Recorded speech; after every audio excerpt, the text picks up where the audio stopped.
Join Sid for this edition of It's Supernatural.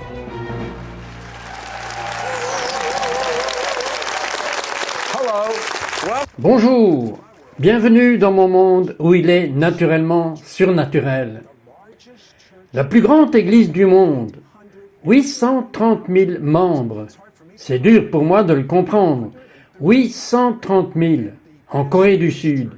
Et le pasteur de cette église, quand son église était toute petite, n'avait jamais vu un miracle majeur et franchement, il pensait que tous les miracles dont on parlait n'étaient que du battage publicitaire. Eh bien, mon invité lui a dit une parole et cela l'a catapulté à marcher dans des miracles majeurs. À tel point qu'il a offert à mon invité d'être le copasteur de la plus grande église du monde. Mais il a dit non. La raison pour laquelle il a dit non, c'est qu'il avait un rêve à l'intérieur de lui-même, et ce rêve n'était pas la Corée du Sud. Eh bien, aujourd'hui, il a accompli son rêve, mais à cause de son obéissance, Dieu a mis une onction et la présence de Dieu sur cet homme, et il vous aidera à entrer en contact avec votre rêve et le faire devenir réalité. Êtes-vous intéressé? Are you interested?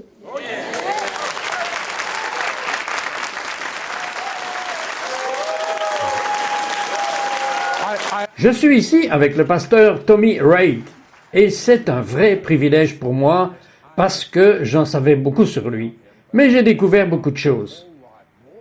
Il a été encadré par certains des vrais généraux dans le monde. Mais l'un des plus grands généraux qu'il a encadré était sa propre mère. Vous voyez, sa mère était pentecôtiste. Son père était alcoolique. Son père a été radicalement sauvé instantanément et est entré dans le ministère. Qu'est-ce qu'il y a, Tommy, avec moi? C'est comme ça que ça s'est passé avec moi. Instantanément, au moment où j'ai su qui était Jésus, je ne pouvais pas me taire à propos de lui. D'autres vont juste si graduellement. Qu'est-ce que c'est? Je ne sais pas ce qui fait la différence. Tout ce que je sais, c'était que j'avais 4 ans et que j'ai vécu avec un père alcoolique. Il est entré chez les méthodistes et instantanément, il a été délivré de l'alcoolisme. Instantanément, il a été sauvé. Non seulement sauvé, mais guéri d'une hémorragie et des ulcères créés par son alcoolisme. C'était une situation mettant sa vie en danger. Il allait mourir et j'avais 4 ans. Je n'aurais pas eu de père. Il est entré dans cette église, a entendu un évangéliste amérindien et a donné son cœur à Christ. Sa vie a été totalement changée et notre maison a été totalement changée aussi. À 8 ans, vous avez été affligé. C'est presque comme si le diable savait qu'il y a un appel de Dieu sur la vie de quelqu'un et le diable essaye de l'arrêter avant même qu'il ne se lance. 8 ans, vous avez la polio. Dites-moi ce qui s'est passé. Tell me what was going on. Eh bien, j'étais allongé dans mon lit, j'étais incapable de marcher, et je me souviens que le Seigneur est entré dans cette pièce et m'a dit aussi clairement que j'entends votre voix, « Je suis Jésus et je suis ici, et je vais te guérir aujourd'hui. » Et il y a beaucoup plus à dire dans cette histoire, mais tout ce que je peux vous dire, c'est que je savais que c'était vrai. J'ai regardé comme si le diable était là. J'ai pointé mon doigt et j'ai dit, « J'ai 8 ans, diable, tu ne vas pas me garder au lit plus longtemps, je vais marcher. » Je me suis poussé hors du lit. Alors que je me poussais hors du lit, j'ai fait mon premier pas. Et puis, j'ai dû lâcher prise et j'ai fait mon second. C'était un miracle. J'ai traversé la pièce. J'ai regardé les escaliers et j'ai dit, je n'ai jamais monté les escaliers une marche à la fois. À 82 ans, je ne monte toujours pas une marche à la fois. Je cours toujours à l'étage. J'ai couru dans les escaliers. J'ai mis mon déshabillé. Je suis redescendu en courant. Je suis entré dans la cuisine et j'ai dit à ma mère, « Je veux un verre de lait. » Votre mère a dû être perdue. Elle a dit, « Qu'est-ce que tu fais? Comment se fait-il que tu marches ?» J'ai dit, « Je t'ai dit aujourd'hui que Jésus va me guérir. » Et pendant que je faisais cela, ma mère a laissé tomber le lait partout sur le sol et elle m'a regardé et elle a dit, « Eh bien, si tu veux boire du lait, tu dois le laper parce que c'est tout ce qui me restait. » Et j'ai dit, « Eh bien, je vais aller au magasin. » Et j'ai couru au magasin. J'ai couru en arrière de la maison et j'ai toujours marché depuis.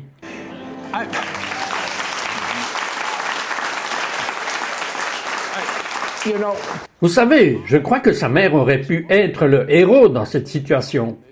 Dites-moi ce que vous avez appris de votre mère. Ce que j'ai appris de ma mère était la parole. Chaque jour, je disais, « Maman, je vais marcher de nouveau. » Et elle a dit, « La Bible dit, et tu le dis, je suis le Seigneur qui te guérit. Par ses meurtrissures, je suis guéri. » Chaque jour, j'étais informé par ma mère. Elle ne s'est pas contentée de me presser, elle a insisté pour que je proclame la parole. Et je le savais. C'est la parole qui m'a guéri. Je l'ai appris de ma mère, et elle était institutrice. Elle a travaillé pour l'université Cornell en tant qu'éducatrice. Elle m'a appris ce que Jésus a fait sur cette croix, et j'ai vu la croix ce jour où j'ai marché.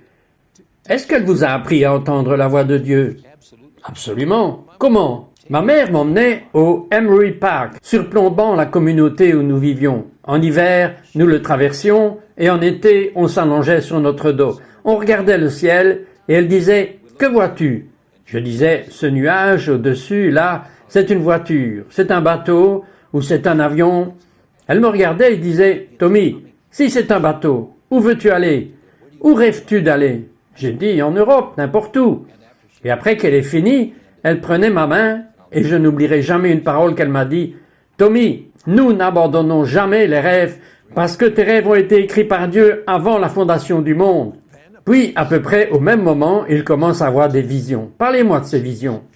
tell me about these things. Eh bien, j'allais à l'hôtel parce que ma mère m'avait enseigné, mon père aussi, mais surtout ma mère m'apprenait à être un homme de prière. Et j'allais à l'hôtel tous les dimanches soirs, à cette petite église des Assemblées de Dieu, et je m'agenouillais devant l'autel. Et la petite église autour de moi avait des sièges faits à la main et des vieux tapis usés. Et tout d'un coup, je me trouvais, appelez ça en transe, appelez ça une vision, appelez ça un rêve, appelez ça être perdu dans l'esprit. Chaque dimanche soir, je me perdais dans l'esprit. Et j'étais dans une autre église. J'étais dans une grande église avec des beaux tapis, tout ce que je rêvais que ce soit, et je regardais quelqu'un, un jeune homme debout devant la chaire, et je disais, c'est moi. Mais non, j'étais bègue, je ne pouvais pas parler. Et pourtant j'étais debout comme un homme devant la chaire, et je me suis vu là, et j'ai vu l'église que je pouvais construire un jour. J'ai vécu avec ce rêve toute ma vie, partout où j'allais. J'étais pasteur, à 26 ans, j'étais pasteur du temple de Bethel à Madi avec le pasteur Sumroll. J'ai travaillé avec Shaw dans les jours de début. Chaque endroit où je suis allé, ce n'était pas l'église que j'avais vue dans mon rêve. J'ai dû retourner à Buffalo. C'est là que l'église serait. C'est un rêveur. Je suis un rêveur. Dieu est un rêveur. Absolument. Et Dieu a un rêve pour vous. Et Tommy dit que Dieu a un rêve pour tout le monde, et le monde entier serait changé si tout le monde suivait le rêve de Dieu. Nous en apprendrons plus quand nous reviendrons. We'll learn more when we come back.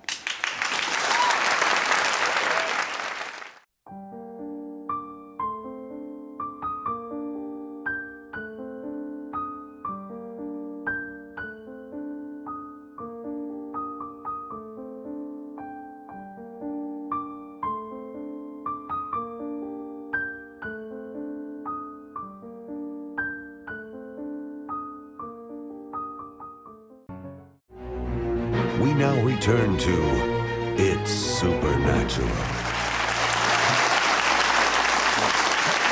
Citrotte ici avec le pasteur Tommy Wright. Et Tommy, vous avez eu le grand privilège d'être envoyé en Corée du Sud. Et il y avait un jeune pasteur qui avait du potentiel, et vous étiez censé travailler avec lui. Il s'appelait le docteur Paul Yonggi-cho. Il avait alors la plus grande église du monde. Mais Paul Yonggi-cho n'avait jamais vu de miracle majeur, et il pensait que c'était tout du battage médiatique. Mais il a changé. Parlez-moi à propos de cela. Hype, but it changed. Tell me about that. Oui. Eh bien, je suis allé dans la première année du ministère. En fait, j'ai prêché le premier réveil jamais tenu dans cette église. Et pendant que j'y étais, je me souviens que nous étions dans ce vieux camion Chevrolet, et il était assis à l'arrière, et j'étais assis à ses côtés, et il m'a regardé et il a dit, « Tommy, je n'ai jamais vu un grand miracle. J'ai été guéri moi-même, mais je n'ai jamais vu Dieu faire un miracle. J'ai vu ces guérisons avec les évangélistes qui sont venus, et ils rapportent que c'est un miracle. Mais je n'ai jamais vu un vrai miracle. Je me souviens que quelque chose a surgi. Vous avez déjà quelque chose qui se lève à l'intérieur de vous et vous parlez de la part de Dieu. Et je l'ai regardé et j'ai dit, frère Shaw, vous le ferez. Tandis que je suis ici dans ce pays, vous verrez le miraculeux et vous guérirez un jour les malades. Et lui, vous savez, vous avez vu des miracles et il les a vus. Et plus il les voyait, et plus je le voyais s'adoucir. Nous sommes allés dans une ville appelée Cheongju, Corée. Nous sommes allés dans une église presbytérienne. Et elle était bondée de personnes, des milliers de personnes à l'extérieur. Et le réveil était si grand, les miracles étaient si grands qu'il voulait continuer une autre semaine. Alors je lui ai dit, vous restez ici, vous prêchez la deuxième semaine et vous priez pour les malades. C'est l'homme qui a dit qu'il n'avait jamais vu de miracle et il a dit, je vais le faire. Je suis étonné qu'il ait dit qu'il allait le faire. Ok, ainsi alors que je continuais vers la ville suivante, le mardi soir suivant, je pense qu'ils avaient le lundi soir, le mardi soir, ils montèrent sur la colline et quelqu'un a dit, il y a un homme qui meurt à l'hôpital. Si vous ne descendez pas et priez pour lui, il mourra. Alors le frère Shaw a quitté le service, est descendu la colline, pénétra dans l'hôpital et a découvert qu'il était mort. Ah, je suis désolé, il est décédé. Non, il ne l'est pas. Il a retiré le drap. Cet homme qui, quelques semaines auparavant, disait qu'il n'avait jamais vu un miracle, a tiré le drap en arrière et a ordonné à cet homme de marcher. Cet homme est sorti du lit, a commencé à marcher, et puis le frère Shaw a dit « Revenez avec moi à l'église ». C'était maintenant une énorme colline escarpée. Il a grimpé tout le chemin jusqu'à la colline, est entré dans l'église et a dit « J'étais mort, mais maintenant je suis vivant ». Ok, et vous a dit alors « Je vous veux, Tommy, pour être mon assistant, mon copasteur ». Comment avez-vous pu dire non? Oh, pastor. How could you have said no? Eh bien, j'ai dû dire non. Pourquoi? Parce que les réveils étaient énormes. Il y avait des moments dans les réveils où ils me prenaient. Je me souviens d'une nuit, ils m'ont pris sur leur dos et m'ont porté à travers la ville à cause des miracles qu'ils voyaient. Et pourtant, je savais que ce n'était pas ma ville. Dieu m'avait appelé enfant à cet hôtel, dans l'église des Assemblées de Dieu, où j'ai vu l'église que je construirais. Ce n'était pas l'église, c'était son église, ce n'était pas la mienne. J'ai dû retourner là où j'étais appelé. C'était mon rêve. Et vous savez ce que je pense? C'est tellement incroyable. C'est quand vous êtes allé à la ville à laquelle il était appelé. Vous pensez qu'à cause de sa fidélité, ce serait un jeu d'enfant. Ce serait facile. Mais quand vous êtes allé à Buffalo, New York, c'était mauvais. C'était très mauvais. J'étais prêt. Le ministère, vous savez, je pouvais être le pasteur de la plus grande église du monde. Mais je suis là dans une pastorale de 120 personnes, à peine survivantes. Je ne pense même pas qu'ils m'aimaient. Mais vous savez, ce n'était pas le meilleur endroit au monde où être. Et un jour, j'arrive sur l'autoroute de l'État de New York, sur une rampe, et tout d'un coup, je suis en pleurs. Cette prière vient de l'intérieur de moi. Je pleure. Dieu, montre-moi le monde tel que tu le vois. Et j'ai continué à me disputer avec mes prières parce que c'était le Saint-Esprit en prière. Dieu, je sais comment tu vois le monde. Le Seigneur m'a dit, non, tu ne le vois pas. Continue à prier la prière.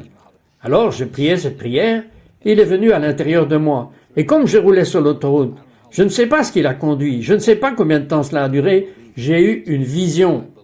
Je crois aux rêves et aux visions. Je crois au surnaturel. Et Dieu m'a pris et j'ai vu le monde. Et Dieu m'a montré le monde tel que vous le voyez. Cela venait du plus profond de moi. Et j'ai vu les mains de Jésus trouées par les clous venant vers le monde. Et voici ce que je pensais.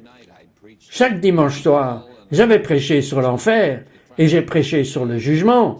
Vous essayez d'obtenir des gens sauvés et effrayés par la mort pour essayer de les sauver. Vous savez, comme nous avions l'habitude de le faire dans nos églises. Et j'ai vu les mains de Jésus et ma première réaction, je me suis dit, je sais ce que tu vas faire. Tu vas porter le jugement à ce mauvais monde.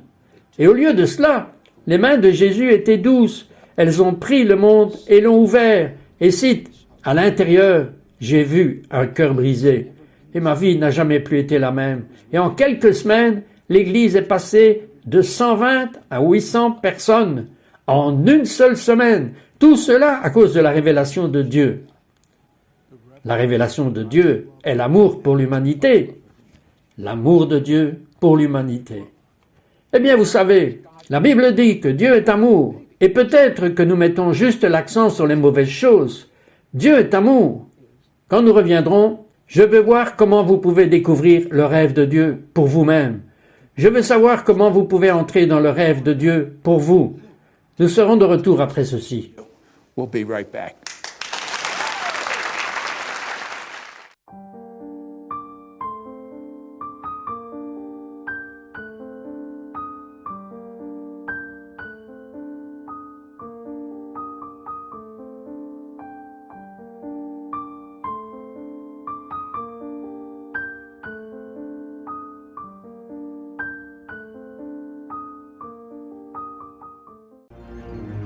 We now return to It's Supernatural. Est-ce que tout le monde peut faire un rêve? Ou est-ce juste des gens spéciaux comme Tommy Reid? Show people like Tommy Reed. Absolument. Non seulement tout le monde peut, mais tout le monde fait un rêve. Quand vous étiez enfant, 7 ou 8 ans, Dieu a commencé à parler à votre esprit pour vous dire quel est le but de votre vie. S'il l'a écrit avant le monde fondateur, cela signifie qu'il va vous le donner. Vous avez eu une sorte de rêve, mais votre mère vous a dit « c'est juste ton imagination ». Tout le monde vous a dit « c'est fou, tu ne pourrais jamais être président, tu ne pourras jamais prêcher l'évangile, tu ne pourras jamais faire ceci ou cela, tu n'es pas assez intelligent pour faire cela ». Et le rêve a été perdu. Et les problèmes avec notre monde d'aujourd'hui, c'est parce que les gens n'ont pas cru dans leurs rêves. Le monde n'est pas évangélisé parce que Dieu a mis au cœur d'assez de gens, assez de puissance pour évangéliser le monde, mais nous ne l'avons jamais cru. Ma passion, j'ai une passion aujourd'hui dans ces années de ma vie. Je dois sortir et enseigner cette nation qu'il y a quelque chose que Dieu leur a donné à faire. Il y a un rêve que Dieu a mis dans leur cœur. Et si je peux amener les gens à croire à cela, si je peux amener les gens à savoir qu'à l'intérieur du fond de leur esprit, regardez Henry Ford. Henry Ford était un homme incroyable, et il avait ce rêve de mettre l'Amérique sur des roues. Mais là, il n'y avait pas de station-service, il n'y avait pas de route. Il a changé le monde. Malgré le fait que l'ensemble du monde là-bas était étranger à son rêve. C'est ce qu'il y a à l'intérieur de nous. Il y a un évangéliste à l'intérieur de nous, et il y a un homme d'affaires, et il y a des millionnaires, et il y a des milliardaires. Il y a des gens là-bas que Dieu a voulu utiliser pour changer le monde, si seulement ils y croient. J'ai la passion d'enseigner cela à l'Amérique. Que diriez-vous de quelqu'un qui dit « Je ne connais pas mon rêve, comment puis-je le trouver ?» Eh bien, je pense tout d'abord, il y a plusieurs choses. Il est difficile d'expliquer cela en quelques minutes. Souvenez-vous de ce qui vous est arrivé. Rappelez-vous ce à quoi vous avez pensé. Mon meilleur ami en grandissant était Paul Crouch, qui a construit TBN. Il avait une caméra, une petite caméra. Il rêvait de faire des films. Il rêvait de radio. Je ne peux pas vous dire ce que c'était que de vivre avec un garçon de 10 ans qui avait un rêve. Ce genre de choses est à l'intérieur de moi. C'est en chacun de nous. La dernière chose que Paul Crouch a faite pour moi, c'était de regarder dans un appareil photo et il m'a dit « Tommy, allons, toi et moi, continuons de rêver parce que les rêves changeront le monde. » Brièvement, dites-moi votre enseignement sur la cathédrale et l'autel. Oui, eh bien, Abraham est mon exemple de rêveur, parce que Dieu lui a dit qu'il allait fonder une famille, et que cela allait être une super famille. Ce serait une nation qui bénira le monde. Et Dieu a fait l'alliance. Il y avait Dieu le Père et Dieu le Fils marchant entre les sacrifices en disant « Je vais jurer par moi-même que cette terre est la tienne. Je vais jurer par moi-même que je te donnerai une famille. C'est mon alliance. Et je jure par moi-même de tenir cet engagement. » Eh bien, où cela l'a-t-il emmené? Il a sorti dans le ciel ouvert, dans ce que j'appelle la cathédrale de Dieu. Il marche au bord de l'eau, met ses doigts dans le sable. Ce sont mes enfants.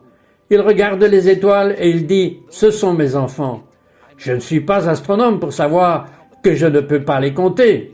Ce sont mes enfants. Vous prenez un rêve, tout d'abord, dans la cathédrale de Dieu, dans le ciel ouvert. Alors vous le prenez. Abraham a construit un autel. À cause de la présence de Dieu, il y a le miracle avec le rêve. Il y a le miracle que Dieu veut faire avec vous en sa présence. Passez du temps dans le ciel ouvert, à rêver, et passez du temps dans la présence de Dieu, laissant Dieu vous révéler son rêve pour vous.